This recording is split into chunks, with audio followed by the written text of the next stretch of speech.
Second episode में हम देखते हैं कि ताकेमिची नाओतो के साथ एक रूम में होता है। नाओतो उसे बताता है कि तुम टाइम ट्रैवल कर सकते हो, तुम्हारी शक्तियाँ कैसे काम करती हैं मैं इस बारे में कुछ जान पाया हूँ।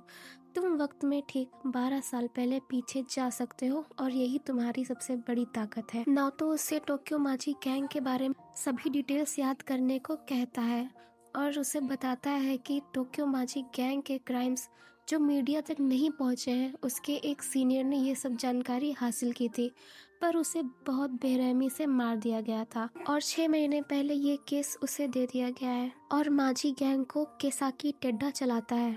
फिर ताकेमिची बोलता है कि पता नहीं वो वक्त में पीछे जा सकता है या नहीं। इस पर नाओतो बोलता है कि तुम्हें वक्त में पीछे जाकर अपने स्कूल डेज में लौटकर तोमान के दोनों लीडर्स सानो मंजीरो और केसाकी टेड्डा से मिलना होगा। अगर ये दोनों कभी मिले ही ना होते तो टोक्यो माची गैंग कभी बनी ही नहीं होती और ना ही उसकी बहन कभी मारी जाती। तो ताकेमिची इस पे पूछता है कि वो टाइम में पीछे जाएगा कैसे। इस पर नाओतो उसे बताता है कि जब दोनों ने हाथ मिलाया था तो वो वर्तमान में लौट आया था, शायद यही उसका ट्रिगर है। नाओतो उसे बोलता है कि उसे टाइम ट्रैवल करके सब ठीक करना होगा और ताकेमिची भी उसे प्रॉमिस करता है कि वो सब कुछ ठीक कर देगा और हिनाता की जान जरूर बचाएगा। फिर वो दोनों आपस में हाथ मिलाते हैं और ताकेमिची फिर से वक्त में 12 साल पीछे अपने स्कूल डेज में आ जाता है, जहाँ पर वो देखता है कि वो एक फाइट के बीच में है और सभी लोग उसको चीयर अप कर रहे होते हैं। फिर वो अपना सेल फोन निकालकर चेक करता है और डेट देखता है तो उसे कंफर्म हो जाता है कि हाँ, वो 12 साल पीछे पास्ट में आ चुका है। तभी अचानक उसका ओपोनेंट उसे पंच मार देता है और वो बेहोश हो जाता है। तभी वहाँ शिबुया गैंग के लोग आ जाते हैं और उसे बोलते हैं कि उन लोगों ने उस पर पैसे लगाए थे, पर वो एक ही मुक्के में बेहोश हो गया। फिर वो सब मिलकर ताकेमिची को बहुत मारते हैं। तभी ताकेमिची को याद आता है कि ये लोग छोटे छोटे फाइट क्लब्स चलाते थे और उन लोगों से फाइट करवाते थे। इन्हीं सबसे परेशान होकर ताकेमिची ने ये सब छोड़ दिया था और सबको छोड़कर भाग गया था। अगले सीन में हम देखते हैं कि ताकेमिची कियोमासा से पूछता है कि तुम तो टोक्यो माची गैंग से हो, क्या तुम मुझे उसके लीडर से मिला सकते हो। इस पर कियोमासा गुस्सा हो जाता है और ताकेमिची को बैट से बेरहमी से मारता है, जिससे ताकेमिची सोचता है कि ये स्टूडेंट है या गुंडे। जाते जाते कियोमासा ताकेमिची को वार्निंग देके जाता है कि आगे से कभी भी इस तरह का सवाल मत करना।